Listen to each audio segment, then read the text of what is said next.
مجاهد ابن جبر مکی دا عبدالله ابن عباس رضی الله عنهما شاگرد دی.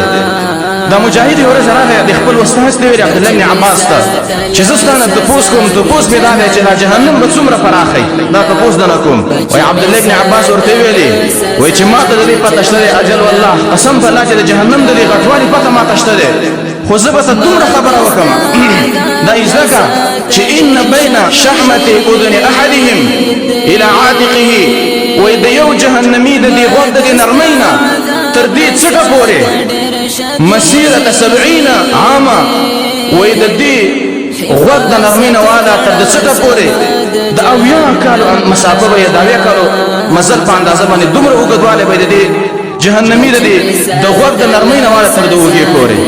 او بیا وایي یجري فيه اودیه په دې کې به کندې روانې اودیة القیح د وینو سوي کندې به د دې انسان د دې جهنمي د دې اوبو په منځ کې او کندې به د انسان نه چې دا کومه ګندګي وځي د دې کندې به د انسان په دې شا کې نو دومره غټه ته نه وي د جهنمي. او بل حدیث کې راغلی په روایت د ثوبان رضی الله عنه دا وایي چې نبی صلی الله علیه وسلم فرمایلی دی چې ضرس الکافر وای د کافر انسان چې د قیامت پر ورځ راځي جهنم ته وای په کوم شکل به کې ودا راځي وای د جهنمي دا یو غاښ به دومره لکه د احد غر ضرس الکافر مثل احد د جهنمي دا غاښ به دومره لکه د احد غر نو د انسان په خوله کې به 2 غاښونه دي نو یو غاښ به د احد د غر امري نو ګویا کې د انسان په دې خوله کې به د احد 2 غرونه نو چې 2 غرونه پکې نو د دې جهنمي دا خوله به څومره غټي نو په دې بد شکل کې به دا جهنمي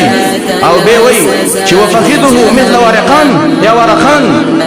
د جهنمي دا یو رون چې ده وای دا به دومره لکه ورقان یا ورقان شاګرد پوسو کو چې ورقان څه ته ویل کېږي وای جبل دا یو غند یو غټ غر دی پر عربو کې د یو جهنمي دا ورون به دومره لکه غر او وجلته 40 ذراعا د دې جهنمي دا سرمن چې دا به 40 گز وګړي پیره پیدا. او بل حدیث د مشکات کې راغلی دی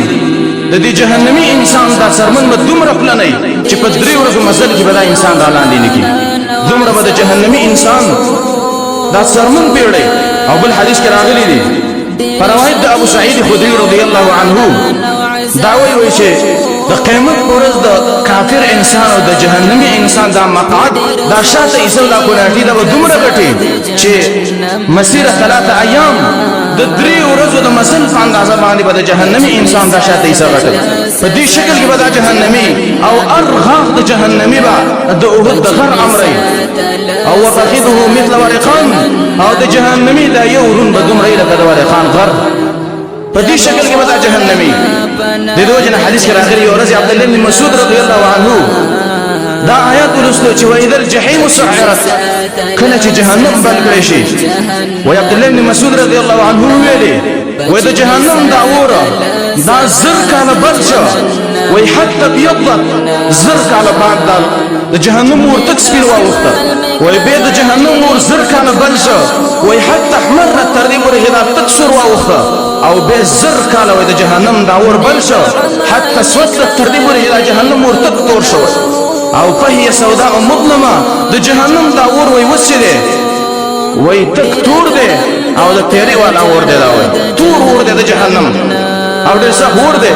او بل حدیث کې راغلی دی د ووز مکو د لاندې الله رب العالمین په یو ځکه دا جهنم تیار کړی او د قیامت پر ورځ به دا جهنم راولي.